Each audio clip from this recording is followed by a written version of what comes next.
Hola a todas y todos, mi nombre es Agustín del taller de los dos relojes y hoy día vamos a estar viendo algunas ideas que hay que tener para poder enfrentarnos al examen de introducción a la álgebra. Mira, me acompaña el arbolito de Pascua porque encuentro que es mucho esfuerzo para lo poco que dura.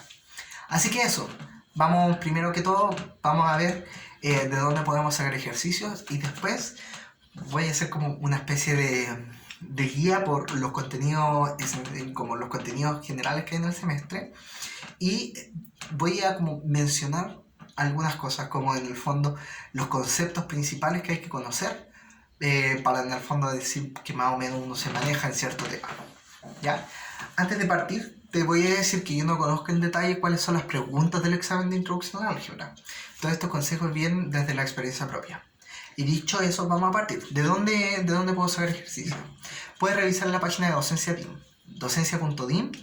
Ahí en la parte de introducción a la álgebra puedes encontrar controles anteriores con su respectiva pauta y además puedes encontrar el material semana a semana del curso. Es decir, cuál es el contenido que tengo que ver esa semana y una guía de ejercicios y una guía de problemas. La guía de problemas es muy chora porque te dice cuántos minutos tenías que tardar por cada problema, ¿ya? Bueno, y también puedes revisar la comunidad o cursos del taller de los dos relojes. En material docente, todos aquellos que dicen introducción a la álgebra te van a ser útiles. Ahí están los enunciados de los trabajos dirigidos, de las tutorías y también de las guías de preparación, ¿ya? Y ahora con respecto al contenido de álgebra, ¿ya? Entonces teníamos como grandes temas, teníamos lógica, teníamos conjuntos, funciones, relaciones, inducción y sumatorias, teníamos la cardinalidad, estructuras algebraicas y una de las cosas más importantes, números complejos y polinomios. ¿A qué me refiero con que sean los más importantes? Bueno, resulta que en el temario dicen que hay que dar un poco de énfasis dentro de esto último, ya que es un contenido que no ha sido evaluado y se espera evaluar en el examen. Pero bueno, ahora viene como el detalle de las cosas que hay semana a semana. ¿Ya? Voy a hablar del tema general, pero la gracia es que si tú no conoces alguno de estos conceptos, los puedes ir a buscar, no sé, en tu apunte o los puedes ir a revisar en la página de docencia del DIM. Y dicho eso, vamos a comenzar. Lógica, que pertenece a la semana 1 dentro de la página de docencia BIM, teníamos las proposiciones. ¿Qué son las proposiciones? ¿Qué son los conectores? ¿Qué significa el y, el o?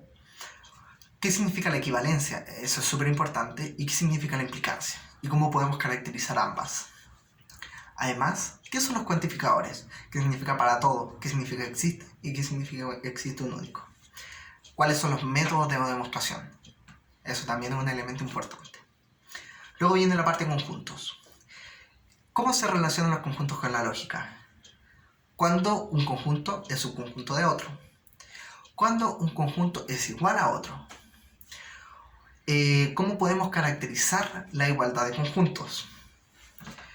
¿Qué significa la intersección? ¿Qué significa la unión? ¿Qué significa el complemento de un conjunto? ¿Qué significa la diferencia? ¿Qué significa la diferencia simétrica? ¿Qué es el producto cartesiano? ¿Y cómo se relaciona con los pares ordenados?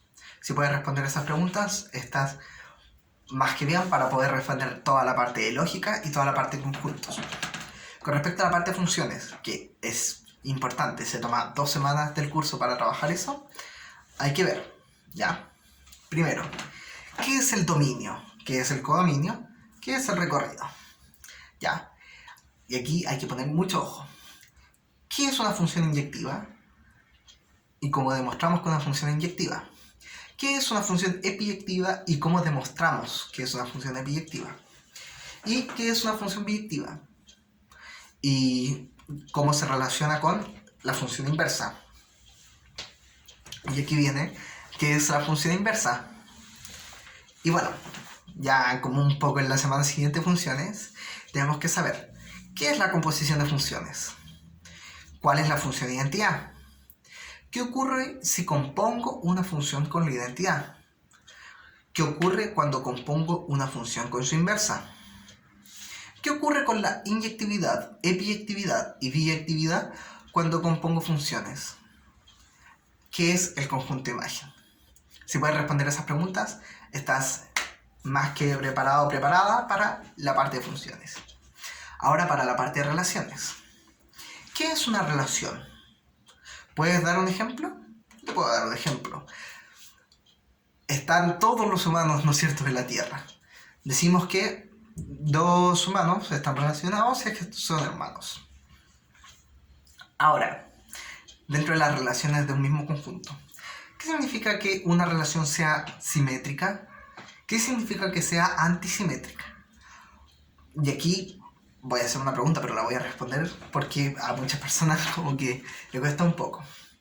¿Puede una relación ser simétrica y antisimétrica? Te adelanto que la respuesta es que sí. O sea, no porque una relación es simétrica, no es antisimétrica. ¿Qué significa que una relación sea refleja? ¿Y qué significa que una función sea transitiva? O una relación, perdón, sea transitiva. Luego, ¿cuáles son las relaciones de orden? ¿Cuáles son las relaciones de equivalencia? Es decir, cómo se caracterizan y cómo se demuestran. ¿Qué es la congruencia? ¿Qué es la aritmética modular? Y eso es todos los elementos que uno puede rescatar de la semana de relaciones, ¿ya? Hay que ver, por ejemplo, cuando una relación de orden es total, que era, ¿no es cierto?, cuando dos elementos eran comparables, cuál era el conjunto cociente y cuáles eran las particiones. Luego, con respecto a la inducción, ¿ya? ¿Qué es la inducción? ¿Cuándo podemos utilizar inducción? ¿Cuáles son los pasos para realizar una inducción? ¿Ya? Esas son las partes esenciales para poder realizar una demostración por inducción, ¿ya? Entonces, además la inducción, por ejemplo, nos servía para demostrar las sumatorias. Ahora, con respecto a las sumatorias, ¿cuáles son las propiedades de las sumatorias?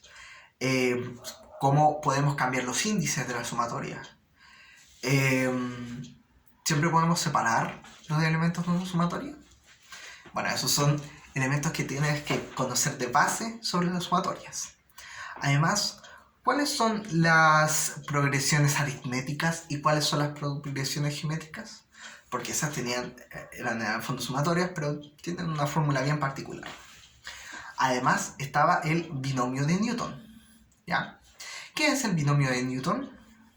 Y bueno, para definir el binomio de Newton necesitas saber qué es el coeficiente binomial. ¿Qué es el coeficiente binomial? Y el coeficiente binomial de unas cosas llamadas factoriales. ¿Qué es un factorial? Luego, dentro de la parte de sumatorias, en la semana siguiente, viene la parte de sumas dobles, ya, sumatorias dobles. ¿Cuándo puedo cambiar los índices a las sumatorias? ¿Cuándo puedo separar dos sumatorias?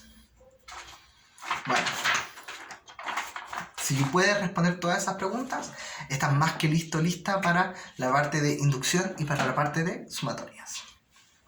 Luego pasamos a la parte de cardinalidad, ¿ya? La parte de cardinalidad, en el fondo, esta relación que podíamos hacer entre conjuntos. No explícitamente contar, pero era en el fondo una forma de saber que podemos encontrar tantos términos, podemos relacionarlos a través de una función biyectiva, ¿ya? Entonces esos brackets que hay para mencionar cardinalidad no representan un número, ni se acercan a un número, sino que representan una función. Siempre tienes que tener eso en cuenta. Y dicho eso, para la parte de cardinalidad, ¿cuándo decimos que dos conjuntos tienen la misma cardinalidad? Recuerda que tenía algo que ver con la biyección. Cuando un conjunto es subconjunto de otro. ¿Qué ocurre con la cardinalidad? ¿Es lo mismo estudiar la cardinalidad de números o en el fondo la cardinalidad de conjuntos finitos a la cardinalidad de conjuntos infinitos? ¿Cuál es la diferencia entre un conjunto numerable y un conjunto no numerable? ¿Qué significa que un conjunto sea numerable? Y te voy a dar como pista que recuerdes que los números, o en el fondo los conjuntos numerables, son aquellos que tienen una biyección con los números naturales. Luego viene la parte de estructuras algebraicas, ¿ya? que una semana que hay que darle también de repente fuerte, que era todo esto que definíamos a partir de operaciones entre conjuntos. Ya, entonces está las operaciones y luego tenemos que saber qué significa que una operación sea asociativa, qué significa que la operación tenga un neutro, qué significa que la operación tenga un inverso, qué significa que la operación sea conmutativa, qué significa que existe un elemento absorbente, qué significa que hay un elemento idempotente y qué significa, bueno, qué significa en verdad todo eso. ¿Puede el neutro siempre ser único? ¿Puede el inverso ser siempre único? Bueno, esos son elementos que hay que dominar como base, ¿ya? Cuando decimos que hay un grupo, tenía algo que ver con la asociatividad, el neutro y el inverso. Y además, aquello tenía un nombre particular, cuando además era conmutativo, ¿ya? Los grupos abelianos. Bueno, teníamos los grupos. ¿Qué es un subgrupo? Tenía algo que ver con subconjuntos. ¿Cómo podemos utilizar el teorema de Lagrange? Que tiene que ver con subgrupos. Luego venían los morfismos, que nos permitían relacionar dos estructuras. ¿Qué es un isomorfismo? ¿Y qué ocurre con la sobreyectividad e inyectividad? ¿Qué ocurre cuando estudiamos ellos? ¿Ya? Bueno, esos temas son muy interesantes porque nos permiten obtener cosas sobre la asociatividad, la conmutatividad y los neutros. ¿Ya? Así que es importante saber sobre morfismo y saber qué ocurre con la epiyectividad, biyectividad e inyectividad. Luego, dentro de estructura algebraica teníamos los anillos. ¿Qué es un anillo? ¿Ya?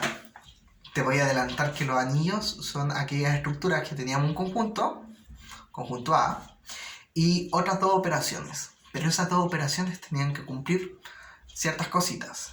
El primero tenía que ser un grupo abeliano. Pero ¿qué tenía que ocurrir con la segunda operación? Y aparte se introducía la idea de los divisores de cero. ¿Cuándo tengo dos divisores de cero? Luego teníamos los cuerpos, que son anillos, que cumplían la propiedad de que la segunda operación tenía inversos. ¿Cómo se relacionan los cuerpos con los divisores de cero? Es una pregunta que debes ser capaz de responder para poder decir que dominas estructuras algebraicas. ¿Ya? Y luego viene la parte más importante. Bueno, no más importante, pero como que le tienes que pegar ojo por lo que te decía antes, que es la parte de números complejos y la parte de polinomios. Dentro de los números complejos, ¿qué es la unidad imaginaria? ¿Cómo aparece? ¿Cuál es la relación entre los números complejos y los números reales? ¿Qué significa la parte real y qué significa la parte imaginaria? ¿Cuáles son los conjugados de los números complejos? ¿Cuál es el módulo de los números complejos? ¿Y cuál es la forma polar de los números complejos? Te puedo decir que tiene relación con la exponencial y se puede transformar en cosenos y senos. Luego teníamos las raíces de la unidad. ¿Qué son las raíces de la unidad? Tienen que ver con los complejos y podemos encontrar muchas raíces de la unidad. Y luego venía la parte de polinomios. ¿Ya? ¿Qué es un polinomio? ¿Qué significa el grado de un polinomio? ¿Qué ocurre con la suma entre polinomios? Me refiero más específico. ¿Qué ocurre con el grado cuando sumamos dos polinomios? ¿Qué ocurre con la multiplicación ¿qué ocurre con el grado cuando multiplicamos dos polinomios? Y además, ¿qué son las raíces? ¿Cómo podemos encontrar raíces? Que es un teorema muy grande y muy espectacular. Y siempre puedo dividir un polinomio por x menos su raíz. ¿Qué significa que tenga varias veces una raíz del mismo número? Y ese es todo el que he entendido que, si pudiste responder todas las preguntas, estás bien y ya, lánzate a preparar tus problemas. Y si no, si te quedan dudas, no olvides revisar la página de Docencia DIM. Y eso son todos los consejos que tengo por ahora. Y te deseo mucho éxito en tu examen de introducción a la álgebra. Así es.